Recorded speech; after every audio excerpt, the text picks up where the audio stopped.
অবিলম্বে কেন্দ্রীয় সংস্থা এনটিএকে বাতিল ঘোষণা করতে হবে।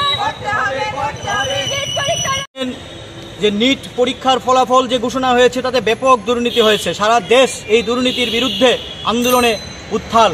ছাত্র, শিক্ষক, অভিভাবক সহ সর্বস্তরের জনসাধারণ এই আন্দোলন সামিল হয়েছে এবং আমরা এআইডিএসওর পক্ষ থেকেও এই যে যারা এই নিট পরীক্ষাতে কেলেঙ্কারি হয়েছে আমরা তাদের দোষীদের দৃষ্টান্তমূলক শাস্তি চাই।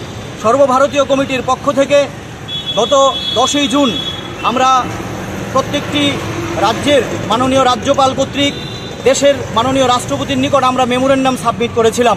সেখানে বলেছি এই কেলেঙ্কারির সাথে যুক্ত ব্যক্তিদের শনাক্ত করে দৃষ্টান্তমূলক শাস্তি দিতে হবে, এই পরীক্ষার বিচার বিভাগীয় তদন্ত করতে হবে এবং এনটিএ নয় সরকারকেই এই পরীক্ষার ব্যবস্থা গ্রহণ করতে হবে এবং যে সমস্ত ছাত্রছাত্রী এই পরীক্ষায় ক্ষতিগ্রস্ত হয়েছে তাদের প্রতি সুবিচার করতে হবে।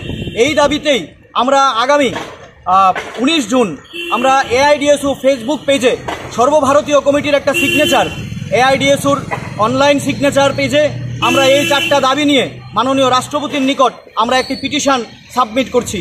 আমরা চাই আপনাদের দ্বারা এই সমস্ত রাজ্যের ছাত্র, শিক্ষক, অভিভাবকের কাছে আপনারা এই শিক্ষাকে বাঁচাতে, লক্ষ লক্ষ ছেলে মেয়ের ভবিষ্যৎ আজকে অন্ধকার, তাদেরকে বাঁচাতে এই এআইডিএসওর ফেসবুক পেজে যে সিগনেচার পেপারটি আছে সেখানে লিঙ্ক আছে, সেই লিঙ্কে আপনারা সিগনেচার দিয়ে মাননীয় রাষ্ট্রপতির নিকট আপনারা এই বার্তাটি দিন যে সামনের দিনে এই সমস্ত কেলেঙ্কারি যেন না হয়। তার দাবিতেই আমাদের আজকের এই বিক্ষোভ। তার পাশাপাশি আমরা উচ্চ মাধ্যমিক উত্তীর্ণ সকল ছাত্রছাত্রীকে কলেজে ভর্তির যেন সুব্যবস্থা করা হয়, এই দাবিতে আমরা বিক্ষোভ দেখাচ্ছি। আমি রাজ্য সম্পাদক রামপ্রসাদ আচার্য।